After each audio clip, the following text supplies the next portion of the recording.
আসসালামু আলাইকুম, আমন্ত্রণ জানাচ্ছি ফভ টিভি নিউজ আপডেটে। সঙ্গে আছি আমি ইমতিয়াজ আহমেদ। শুরুতেই সংবাদ শিরোনাম।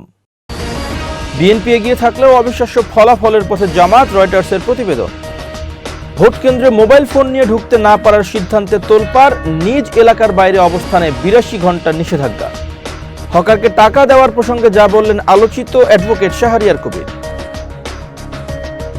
বাংলাদেশি পণ্যের উপর শুল্ক কমালো যুক্তরাষ্ট্র। ইরানের 3 তেলবাহী ট্যাঙ্কার জব্দ করল ভারত। এবার বিস্তারিত। রয়টার্স এক প্রতিবেদনে বাংলাদেশের নির্বাচনের চুলচেরা বিশ্লেষণ করেছে। প্রতিবেদনটি হুবহু তুলে ধরা হলো। 15 বছরের বেশি সময় পর সবচেয়ে প্রতিদ্বন্দ্বিতাপূর্ণ জাতীয় নির্বাচনের দিকে যাচ্ছে বাংলাদেশ। ভোটের মাঠে বিএনপি এগিয়ে আছে বলে ধরা হচ্ছে, তবে ইসলামপন্থী জামাত ইসলামের নেতৃত্বাধীন জোট এবার ইতিহাসের সেরা নির্বাচনী ফল করতে পারে। শেখ হাসিনার ক্ষমতাচ্যুতি ও পলায়নের পর রাজনৈতিক পট পরিবর্তনের মধ্যে এই ভোট বাংলাদেশের ভবিষ্যৎ স্থিতিশীলতা, অর্থনীতি ও আঞ্চলিক কূটনীতিতে বড় প্রভাব ফেলতে পারে। আসন্ন এই জাতীয় নির্বাচনকে ঘিরে প্রথমবারের মতো সক্রিয় ও প্রতিদ্বন্দ্বিতামূলক রাজনীতিতে বড় ভূমিকা রাখছে জেনারেশন জেড। বিশ্লেষকদের মতে এই ভোট শুধু সরকার পরিবর্তনের নয়, দেশের ভবিষ্যৎ রাজনৈতিক গতিপথ নির্ধারণেরও গুরুত্বপূর্ণ মুহূর্ত। বার্তা সংস্থা রয়টার্স বলছে, দীর্ঘ 1.5 দশকের একচেটিয়া রাজনৈতিক প্রভাবের পর এক নতুন মোড়ে দাঁড়িয়েছে বাংলাদেশ। সাবেক প্রধানমন্ত্রী শেখ হাসিনার শাসন আমলে বছরের পর বছর ধরে নির্বাচনের সময় রাজপথে বিরোধীদের উপস্থিতি ছিল খুবই সীমিত। কখনো তারা নির্বাচন বর্জন করেছে, আবার কখনো শীর্ষ নেতাদের গণগ্রেপ্তারের কারণে তারা কার্যত মাঠের বাইরে ছিল। তবে আগামী 12 ফেব্রুয়ারির নির্বাচনের আগে সেই চিত্র পুরোপুরি পাল্টে গেছে। পলাতক হাসিনার আওয়ামী লীগ এখন নিষিদ্ধ। 2024 সালের গণঅভ্যুত্থানে তার সরকার পতনে ভূমিকা রাখা অনেক তরুণ বলছেন, এই নির্বাচনে হতে যাচ্ছে মুসলিম সংখ্যাগরিষ্ঠ বাংলাদেশে 2009 সালের পর প্রথম প্রকৃত প্রতিদ্বন্দ্বিতাপূর্ণ ভোট। যে বছর শেখ হাসিনা টানা 15 বছরের শাসন শুরু করেছিলেন, বাংলাদেশ জাতীয়তাবাদী দল বিএনপি এই নির্বাচনে জয়ী হবে বলে ব্যাপকভাবে ধারণা করা হচ্ছে। তবে জামাত ইসলামের নেতৃত্বাধীন একটি জোট তাদেরকে শক্ত চ্যালেঞ্জ ছুড়ে দিচ্ছে। এর পাশাপাশি 30 বছরের কম বয়সী জেনজি কর্মীদের নেতৃত্বে গড়ে ওঠা একটি নতুন দলও জামাতের সঙ্গে জোট বেঁধেছে। হাসিনা বিরোধী আন্দোলনে রাজপথে সক্রিয় থাকলেও তারা সেই জনসমর্থনকে স্বতন্ত্র নির্বাচনী শক্তিতে রূপ দিতে পারেনি। বিএনপির ভারপ্রাপ্ত চেয়ারম্যান তারেক রহমান রয়টার্সকে বলেন, সংসদের 300 আসনের মধ্যে 292টিতে প্রতিদ্বন্দ্বিতা করা তার দল সরকার গঠনের মতো পর্যাপ্ত আসন পাবে বলে আত্মবিশ্বাসী। বিশ্লেষকদের মতে 12 ফেব্রুয়ারির ভোটে যদি স্পষ্ট রায় আসে, তাহলে 17,50,00,000 মানুষের দেশে রাজনৈতিক স্থিতিশীলতা ফিরতে সহায়ক হবে। হাসিনার পতনের পর কয়েক মাসের অস্থিরতায় তৈরি পোশাক খাত সহ বড় শিল্প খাতগুলো ক্ষতিগ্রস্ত হয়েছে, আর এটি বিশ্বের দ্বিতীয় বৃহত্তম পোশাক রপ্তানিকারক দেশের জন্য বড় ধাক্কা। এই নির্বাচনের ফলাফল দক্ষিণ এশিয়ার দেশটিতে আঞ্চলিক শক্তিধর চীন ও ভারতের ভূমিকার উপরও প্রভাব ফেলবে।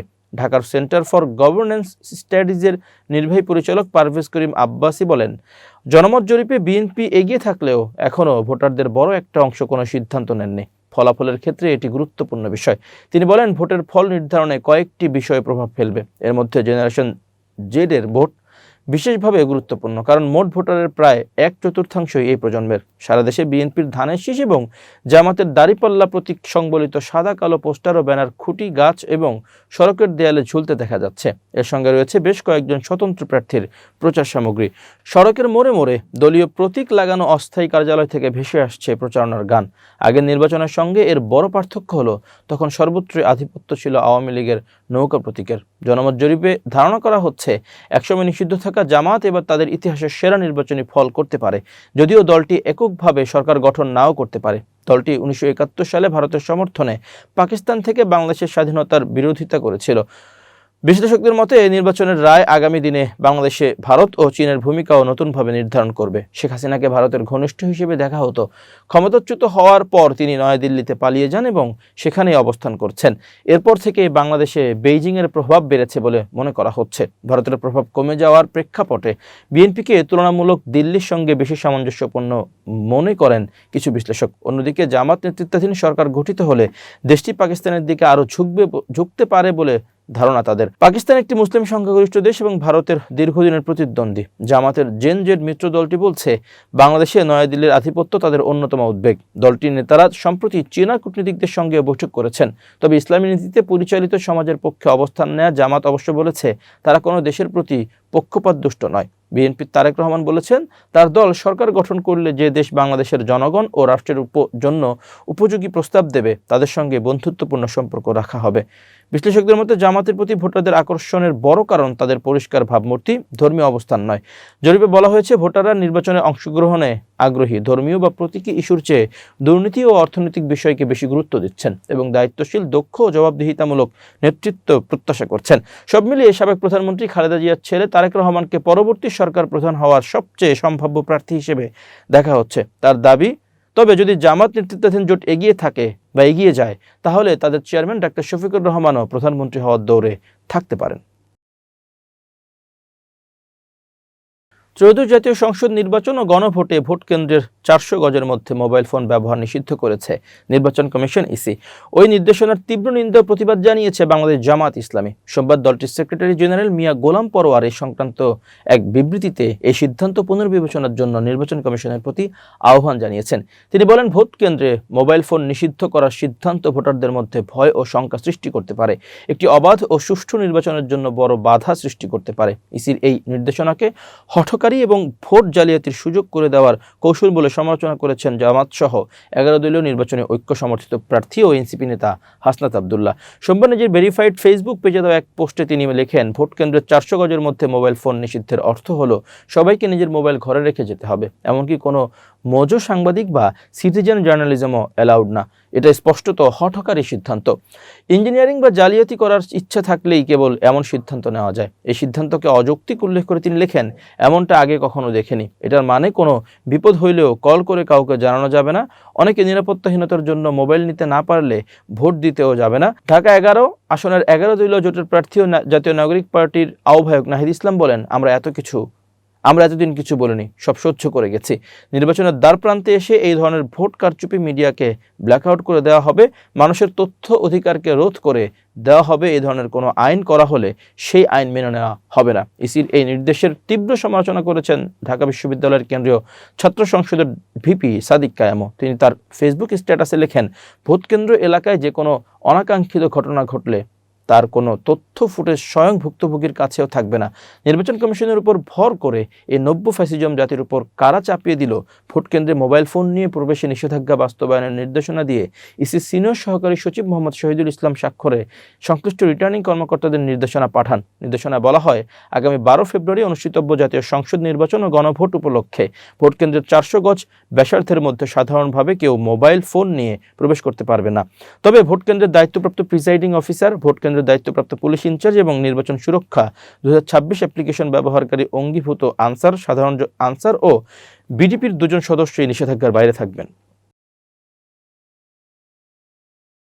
ত্রয়োদশ জাতীয় সংসদ নির্বাচন ও গণভোট উপলক্ষে 82 ঘন্টার জন্য যে কোনো ব্যক্তি নিজ এলাকার বাইরে অবস্থান নিষিদ্ধ করা হয়েছে। নির্বাচন সুষ্ঠু ও নিরপেক্ষ করতে এই সিদ্ধান্ত নিয়েছে নির্বাচন কমিশন ইসি। সোমবার ইসির সিনিয়র সহকারী সচিব মোহাম্মদ শহীদুল ইসলাম নিষেধাজ্ঞা বাস্তবায়নে দেশের সব জেলা প্রশাসক, পুলিশ সুপার ও পুলিশ কমিশনারদের নির্দেশনা পাঠিয়েছেন। নির্দেশনা বলা হয়েছে, গণভোট ও ত্রয়োদশ জাতীয় সংসদ নির্বাচন প্রভাবমুক্ত, নিরপেক্ষ ও শান্তিপূর্ণভাবে অনুষ্ঠানের লক্ষ্যে নির্বাচনী কার্যক্রমে সম্পৃক্ত ব্যক্তিরা, নির্বাচন কমিশনের অনুমতিপ্রাপ্ত ব্যক্তিরা এবং সংশ্লিষ্ট নির্বাচনী এলাকার বাসিন্দা বা ভোটার ব্যতীত অন্য কোনো ব্যক্তি ভোট গ্রহণ শুরুর 48 ঘন্টা আগ থেকে ভোট গ্রহণ সমাপ্তির 24 ঘন্টা পর অর্থাৎ 10 ফেব্রুয়ারি সকাল 7টা থেকে 13 ফেব্রুয়ারি বিকেল 4:30 পর্যন্ত সংশ্লিষ্ট নির্বাচনী এলাকায় অবস্থান না করার বিষয়ে নির্বাচন কমিশন সিদ্ধান্ত দিয়েছে। আসন্ন জাতীয় সংসদ নির্বাচনে জামাত ইসলামের জন্য ঢাকা 15 আসনে ভোট চেয়ে প্রচারণার সময় ধারণ করা ব্যারিস্টার ASM শাহরিয়ার কবিরের একটি ভিডিও নিয়ে সামাজিক যোগাযোগ মাধ্যমে ব্যাপক আলোচনা সমালোচনার জন্ম দিয়েছে। ভিডিওতে দেখা যায় রাস্তায় পান বিক্রি করেন এমন একজনের সঙ্গে কথা বলছেন শাহরিয়ার কবির। কথা শেষে ওই বিক্রেতাকে 1000 টাকার একটি নোট দিয়ে যান।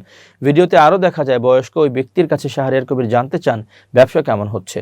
বয়স্ক ব্যক্তি উত্তর দেন, মোটামুটি।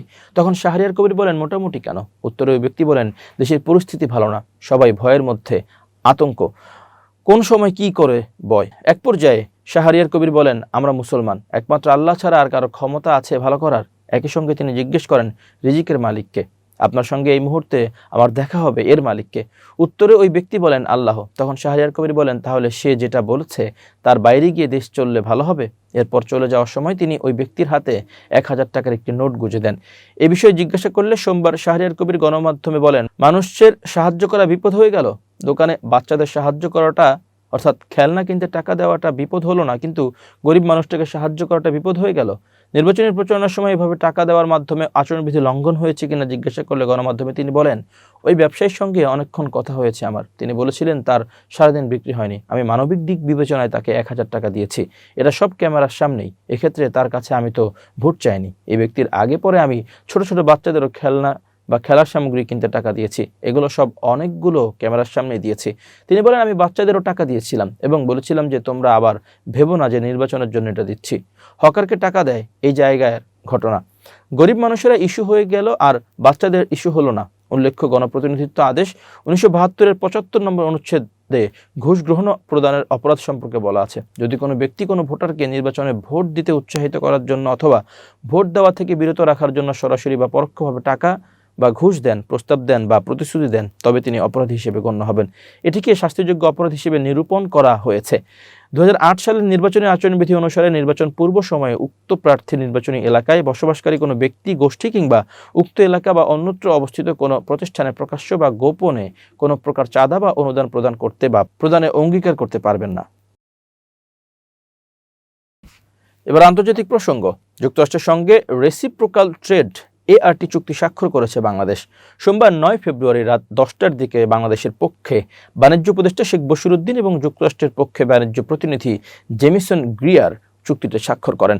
নতুন চুক্তি অনুযায়ী বাংলাদেশের রপ্তানি পণ্যের উপর শুল্ক কমিয়ে 19% নির্ধারণ করা হয়েছে। আর যুক্তরাষ্ট্র থেকে আমদানিকৃত তুলা ও কৃত্রিম তন্তু দিয়ে তৈরি পোশাক রপ্তানিতে রেসিপ্রোকাল শূন্য শুল্ক আরোপ করা হয়েছে। আর যুক্তরাষ্ট্র থেকে আমদানিকৃত তুলা ও কৃত্রিম তন্তু দিয়ে তৈরি পোশাক রপ্তানিতে রেসিপ্রোকাল শূন্য শুল্ক আরোপ করা হয়েছে। চুক্তি স্বাক্ষরের সময় বাংলাদেশের পক্ষে আরও উপস্থিত ছিলেন প্রধান উপদেষ্টার আন্তর্জাতিক বিষয়ক বিশেষ সহকারী লুৎফি সিদ্দিকী, জাতীয় নিরাপত্তা উপদেষ্টা ডক্টর খলিলুর রহমান এবং বাণিজ্য মন্ত্রণালয়ের সচিব মাহবুবুর রহমান। এর আগে বাণিজ্য উপদেষ্টা শুল্ক হ্রাসের আশা ব্যক্ত করে বলেছিলেন, আমরা চেষ্টা করেছিলাম যে আরও কত কমানো যায়। আশা করছি 9 তারিখে যে চুক্তি হবে তাতে শুল্ক হার কমবে। তবে কতটুকু কমবে তা এই মুহূর্তে আমি বলতে চাচ্ছি না বা পারছি না। আমরা আলোচনার ভিত্তিতে তা দেখব। এর আগে ডোনাল্ড ট্রাম্প দ্বিতীয় মেয়াদে ক্ষমতা নেওয়ার পর গত বছরের এপ্রিল মাসে 100টির বেশি দেশের উপর বাড়তি বাণিজ্য শুল্ক আরোপের ঘোষণা দেন। যেসব দেশের সঙ্গে যুক্তরাষ্ট্রের বাণিজ্য ঘাটতি বেশি সেসব দেশই ছিল এই সিদ্ধান্তের মূল লক্ষ্য। বাংলাদেশের ক্ষেত্রে শুরুতে 37% শুল্ক ঘোষণা করা হলেও তা পরে কমিয়ে 35% নির্ধারণ করা হয়। এর আগে থেকেই বাংলাদেশি পণ্যের উপর গড়ে 15% শুল্ক ছিল। ফলে মোট শুল্কের হার গিয়ে দাঁড়ায় প্রায়। এতে তৈরি পোশাক সহ রপ্তানি খাত বড় চাপের মুখে পড়ে। এই পরিস্থিতিতে শুল্ক কমানোর জন্য ট্রাম্প প্রশাসনের সঙ্গে আলোচনা শুরু করে অন্তর্বর্তী সরকার। দীর্ঘ আলোচনার পর গত বছরের 7 আগস্ট থেকে বাড়তি শুল্ক কমিয়ে 20% নামানো হয়, অর্থাৎ মোট শুল্ক 50% থেকে কমে দাঁড়ায় 35%। তবে এর বিনিময়ে যুক্তরাষ্ট্র থেকে পণ্য আমদানি বাড়িয়ে বাণিজ্য ঘাটতি কমানোর শর্ত দেয় ওয়াশিংটন। বর্তমানে যুক্তরাষ্ট্রের সঙ্গে বাংলাদেশের বার্ষিক বাণিজ্যের পরিমাণ প্রায় 800 কোটি মার্কিন ডলার। এর মধ্যে বাংলাদেশ রপ্তানি করে প্রায় 600 কোটি ডলারের পণ্য। বাণিজ্য ঘাটতি কমাতে এরই মধ্যে যুক্তরাষ্ট্র থেকে 5 বছরে 35 লাখ টন গম আমদানির চুক্তি করছে বাংলাদেশ।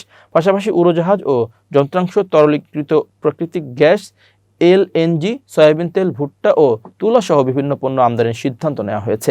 এই প্রক্রিয়ার অংশ হিসেবে এবার নতুন একটি বাণিজ্য চুক্তি স্বাক্ষর হলো।